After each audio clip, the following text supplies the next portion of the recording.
Hello students, स्वागत है आपका आपके अपने channel Anjana Mishra super 30। But आज सुपर 30 नहीं 150 तक जो है आपको क्वेश्चंस प्रोवाइड कराएंगे। सभी लोग इन क्वेश्चंस को ध्यान से देखें। इनको वन लाइन क्वेश्चंस के अंतर्गत आप लोगों को कुछ कराएंगे। इसमें देखिए, मेंडल थे एक प्लांट ब्रीडर, प्रथम आनुवांशिक विज्ञान शास्त्री थे मेंडल।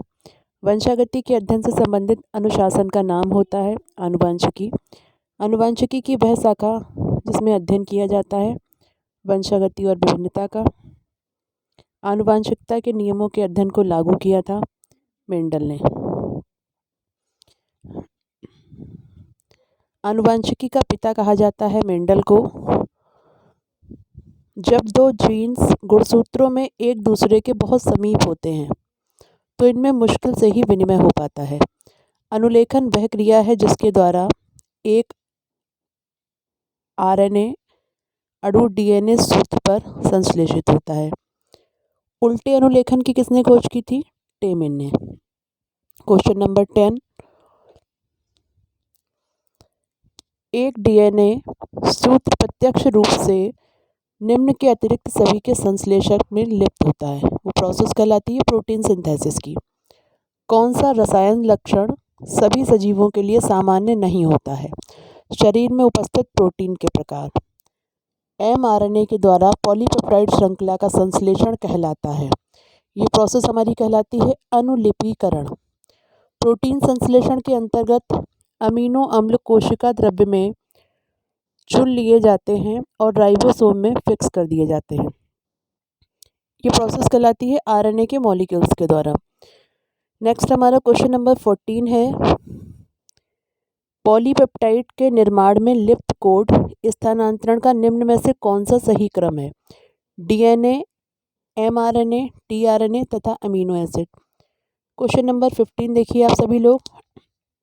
डीएनए आनुवांशिक सूचना का मुख्य स्रोत है जो अनुलेखन के द्वारा आरएनए अणुओं में पहुंचता है। ये आरएनए अणु इस आनुवांशिक सूचना को प्रोटीनों में अनुवादन के लिए रिस्पॉन्सिबल होते हैं और इस तरह आधुनिक जीव विज्ञान का केंद्रीय डोगमा होता है, जिसे हम central dogma of molecular biology बोलते हैं। उसमें डीएनए से आरएनए का फॉर्मेशन होता है और आरएनए से प्रोटीन का। क्वेश्चन नंबर 16 है, वे आनुवांशिक तत्व जिनमें या तो गुणसूत्री अथवा अतिरिक्त गुणसूत्री दोहरा अस्तित्व पाया जाता है उनको एपिसोम्स कहते हैं। निम्न में से एक आनुवांशिक अभियांत्रिकी में अति महत्वपूर्ण होता है। DNA ligase. आप लोगों ने पढ़ा है डीएनए लाइगेज के बारे में। अब क्वेश्चन नंबर है हमारा 18, आनुवांशिकी में कॉर्नबर्ग का योगदान है। केवल डीएनए का संश्लेषण। ट्रांसवर्सन यानी अनुप्रस्थन होता है। पिरिमिडीन के साथ प्यूरिन का विस्थापन। हिस्टोन प्रोटीन संश्लेषित होती है एस अवस्था में। सी डीएनए होता है। क्लोनित डीएनए। डीएनए पॉलीमरेज एंजाइम की खोज करने वाले वैज्ञानिक थे कॉर्नबर्ग। भारतवर्ष में प्रथम जीन सेंचुरी की स्थापना हुई थी आसाम में। आनुवांशिक अभियांत्रिकी होती है जीन्स में रूपांतरण। मक्का का पौधा गेहूं के पौधे से भिन्न होता है। किस कारण होता है? जीनोटाइप के कारण। लाल पुष्प वाले पौधे को सफ़ेद पुष्प वाले पौधे के साथ में जब संकरण कराया जाता है तो F1 जनरेशन जो हमारी होती है उसमें सभी पुष्प लाल रंग के होते हैं। लाल रंग का पुष्प माना जाता है। आप लोगों ने ये कैरेक्टर पढ़ा है कि अगर कोई भी कैरेक्टर अगली जनरेशन में हमें दिखाई देता है तो जो हमें दिखाई देता है वही हमारा इफेक्टिव होता है, और इफेक्टिव मतलब प्रभावी। नेक्स्ट क्वेश्चन है, मोनोहाइब्रिड अनुपात होता है 3:1। इसमें हमने आपको बताया भी था क्लास में। ये मेंडल का फर्स्ट लॉ है। एफ्लोटॉक्सिन यकृत का कैंसर उत्पन्न करता है प्रेरित करके, अनुलेखन को प्रेरित करते और डीएनए के द्विगुणन को प्रेरित करके। 1978 में रेस्ट्रिक्शन एंडोन्यूक्लियस एंजाइम की खोज के लिए नोबेल पुरस्कार किसे दिया गया था? अब देखिए, रेस्ट्रिक्शन एंडोन्यूक्लियस एंजाइम की बात होती है तो नोबेल पुरस्कार किसको दिया गया था? आर्बर, नाथन्स और स्मिथ को। ये ध्यान रखिएगा, ये आप लोगों के सिलेबस में भी क्वेश्चन है तो ये आपको ध्यान रखना है। कौन से साइंटिस्ट है ये? आर्बर, नाथन्स और स्मिथ। क्वेश्चन नंबर 30 है, निम्न में से कौन सा पुनर्संयोजक डीएनए तकनीकी में काम आता है? ये हमारा होता है प्लाज्मिड। प्लियोट्रोपिक जीन होता है, एक जो एक से अधिक लक्षणों को प्रभावित करे उसको बोलते हैं प्लियोट्रोपिक जीन। नेक्स्ट है हमारा, निम्न में से कौन सा एंजाइम आनुवांशिक अभियांत्रिकी में डीएनए को काटने के लिए प्रयुक्त होता है? आपने पढ़ा है रेस्ट्रिक्शन एंडोन्यूक्लियस एंजाइम। बाई गुणसूत्र पर स्थित जीन पिता से पुत्र में ट्रांसफर होता है, इसको हम क्या कहते हैं? Holandric gene.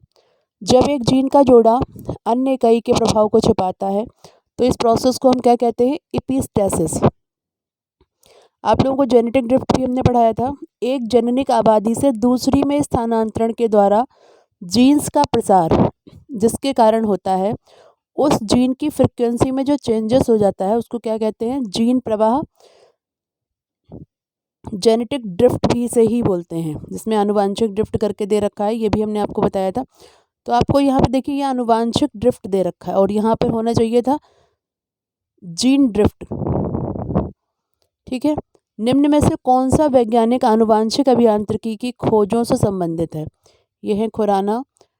निम्नलिखित इकाइयों में से कौन सा जीन तथा डीएनए से असंबंधित है? ये आपने पढ़ा, देखिए ओपेरॉन आपने पढ़ा, सिस्ट्रॉन पढ़ा, रिकैन पढ़ा, लेकिन रिशॉन नहीं पढ़ा है, तो इसका आंसर हो जाएगा रिशॉन। एक जीन की संरचना में कटे फटे और विविध परिवर्तनों को कहते हैं, आपको पता है इसे कहते हैं point mutation. Question number 39, operon में होते हैं रेगुलेटर, ऑपरेटर तथा प्रमोटर जीन्स। नेक्स्ट है हमारा, ये देखिए हमने आपको 4 जीन्स बताए थे, रेगुलेटर, स्ट्रक्चरल, ऑपरेटर और प्रमोटर जीन। ठीक है, तो आपको पता ही अभी आपने जल्दी में ही क्वेश्चन जो है पढ़ा है। नेक्स्ट है हमारा, यदि एक पौधा अचानक पीले पुष्पों के स्थान पर सफ़ेद पुष्प को उत्पन्न करता है, ऐसा निम्नलिखित किस कारण से होता है?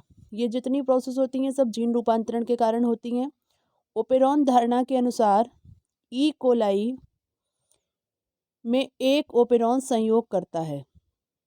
आपने पढ़ा था यहाँ पर 4 प्रकार के जीन होते हैं, तो इसका वर्क होता है संरचनात्मक जीन जो है वो अनुलेखन को चालू करने के लिए, संरचनात्मक जीन हमारा क्या करता है? अनुलेखन को चालू करने के लिए और नियामक प्रोटीन से प्रोसेस कर लेता है। कूदने वाले जीन्स आजकल कहलाते हैं, कूदने वाले मतलब जंपिंग जीन्स। तो ये जो जंपिंग जीन्स होते हैं ये प्रेजेंट टाइम पे ट्रांसपोसन्स कहलाते हैं। ये ध्यान रखिएगा, ये ट्रांसपोसन्स होते हैं जो जंपिंग जीन्स कहलाते हैं। अधिकांश उत्परिवर्तकों के बहुत से प्रभाव उल्टे होते हैं, ये अगुणितों पर होते हैं। ट्रांसपोसन की वर्तमान खोज जो नियंत्रक के समान होती है, प्रदान की थी, किसने की थी ट्रांसपोसन की? बारबेरा मैक क्लिंटॉक ने।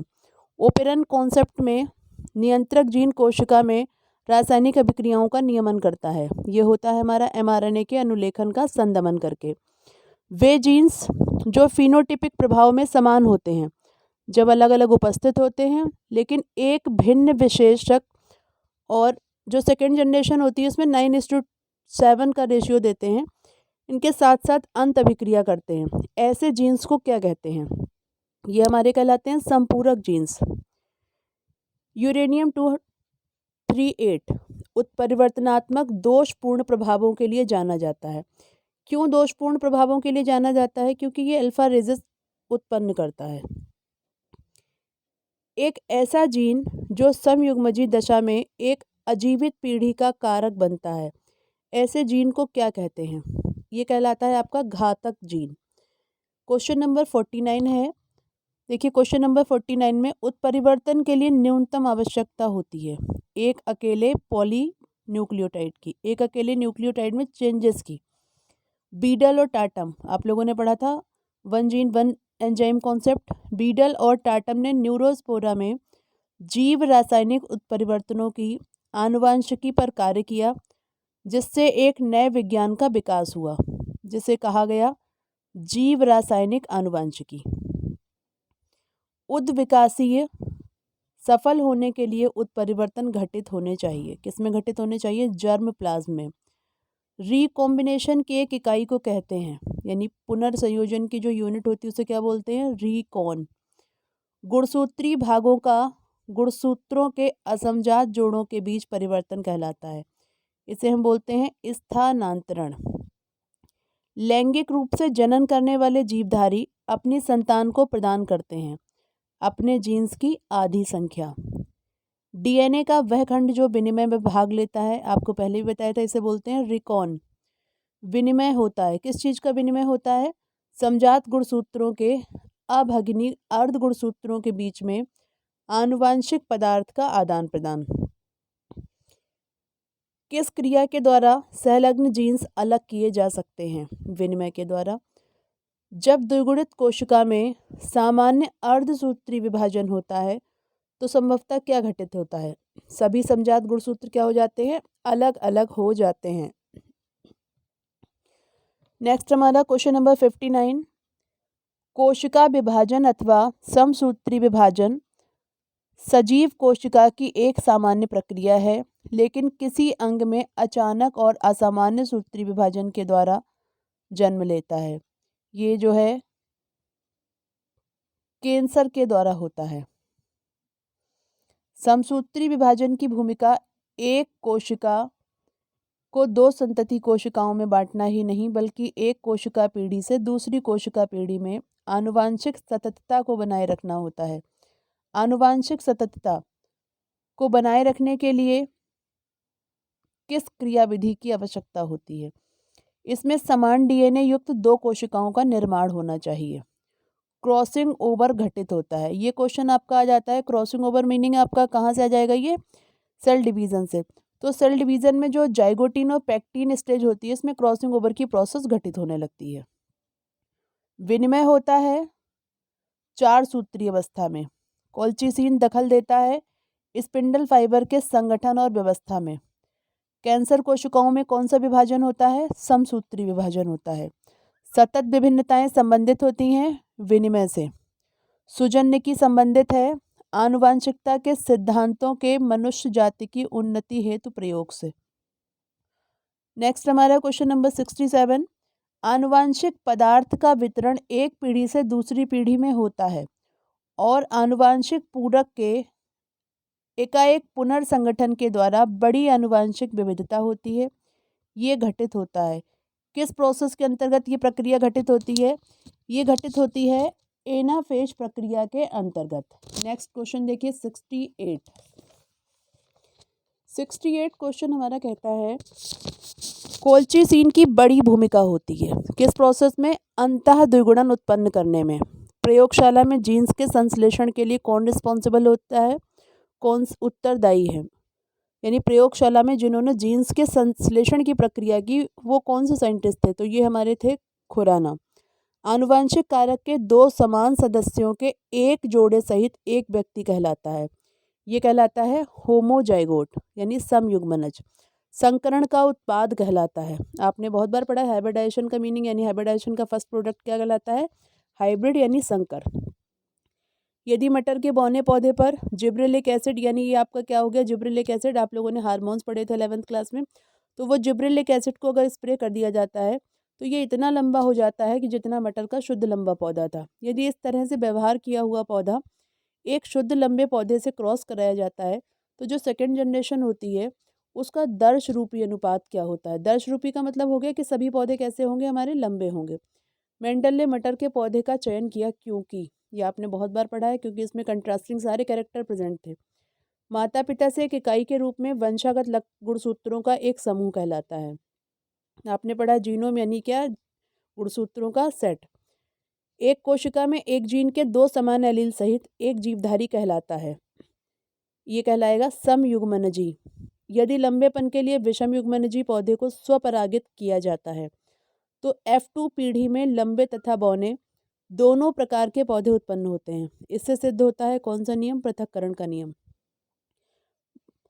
एक ब्रायोफाइट पौधे ने अचानक अनिषेक जनन के द्वारा जनन प्रारंभ किया। पितर पादप की तुलना में द्वितीय पीढ़ी के गुणसूत्रों की संख्या है। गुणसूत्रों की संख्या समान बनी रहेगी, कोई चेंजेस नहीं आएगा। मेंडल के नियमों का अपवाद सहलग्नता। निम्न में किसके द्वारा बाह्य केंद्र की आनुवांशिकी पाई जाती है? प्लास्टिड के द्वारा। जीनोटाइप शब्द को प्रदान किया था, आपने पढ़ा है जोहन्सन ने। मेंडल निम्न पर अपने कार्य के लिए प्रसिद्ध हैं। पाइसम सटाइवम यानी मटर। वंशागति और विकास परिवर्तनों की संभावना किसमें सबसे अधिक होती है? जो जनन करती है। लैंगिक रीतियों के द्वारा मेंडल ने कार्य किया था कौन सी शताब्दी में? 19। ई कोलाई आनुवांशिक प्रयोगों के लिए एक महत्व होता है क्योंकि इसका रीज़न ये होता है, ये अगुणित होता है और ये बैक्टीरिया है। आपको बताया था कि बैक्टीरिया जो वो आसानी से प्रयोगशाला में संवर्धन माध्यम में संवर्धित हो सकता है। एक जीवधारी का आनुवांशिक संगठन कहलाता है जीनोटाइप। कम से कम लक्षणों के एक युगल में भिन्न दो व्यक्तियों के कराए गए क्रॉस से उत्पन्न संतान कहलाती है संकर, हाइब्रिड यानी। मटर के पौधों पर एक प्रयोग में गोल पीले बीजों को झुर्रीदार से उत्पन्न करने वाले पौधे से क्रॉस कराया गया तो अगली संतान में दर्शरूपी फिनोटाइप अनुपात क्या होगा? सभी गोल और सभी पीले होंगे, यानी सभी गोल पीले बीज जो हैं उत्पन्न हो जाएंगे। अगला क्वेश्चन है हमारा क्वेश्चन नंबर 88। केवल एक जीन लोकस पर एलीलों के द्वारा एक दूसरे से भिन्न दो समयुग्मनजी पेरेंट्स की संतान कहलाती है मोनोहाइब्रिड। निम्न में कौन सा शब्द विपर्यासी लक्षणों के जोड़े को प्रदर्शित करता है? इसको बोलते हैं एलीलोमार्फ। एक वर्णांध किसी वर्णांध व्यक्ति की पुत्री से विवाह करता है तो इसकी संतानों में उसके पुत्रों में से आधे वर्णांध होंगे। ऐसे क्वेश्चंस आप लोग सॉल्व करके ही कीजिएगा। पौधों का रोग प्रतिरोधी बनाया जा सकता है। कैसे पौधों को रोग प्रतिरोधी बनाया जा सकता है? उनके वन्य संबंधियों से जनन के द्वारा। वह दशा जिसमें एक जोड़े का केवल एलील प्रेजेंट होता है उसको बोलते हैं हेमीजाइगस। ये ध्यान रखिएगा, होमोजाइगस नहीं होता है, ये हेमीजाइगस होता है। अप्रभावी लक्षण प्रायः केवल उस समय प्रकट होता है जब दोहरी अप्रभावी दशा में प्रेजेंट होता है। किसी तरह अकेला अप्रभावी जीन मानवों में स्वयं प्रकट होता है। ये कंडीशन कब होती है? जब जीन कौन सा उपस्थित हो? नर के एक्स गुणसूत्र पर जीन प्रेजेंट हो, तब ऐसी कंडीशन हो जाती है। एक विषम युग्मनजी व्यक्ति और समयुग्मनजी अप्रभावी पितर के बीच किया जाने वाला क्रॉस क्या कहलाता है? आपको कई बार बोला है कि बैक क्रॉस और टेस्ट क्रॉस बहुत इंपॉर्टेंट है, तो ये आंसर हो जाएगा हमारा टेस्ट क्रॉस। यदि दो एलील परस्पर मिलते हैं तो दोनों में से एक आकारिकीय दृष्टि से प्रकट होता है क्योंकि यह जीवधारी के शरीर में अन्य एलील को दबा देता है। यह तथ्य वर्णित किया जाता है किस नियम में? प्रभाविता के नियम में। हमारा क्वेश्चन नंबर 96 है। आप लोग 96 क्वेश्चन को देखिए। कौन सा विपर्यासी लक्षणों के एक जोड़े को प्रदर्शित करता है? इसे बोलते हैं एलील।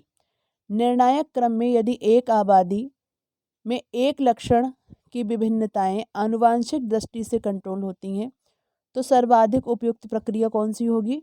दोनों गुणों के सदस्यों में क्रॉस कराना और देखना कि क्या संतान और माता पिता विभिन्नताओं का समान रूप से प्रदर्शित करते हैं।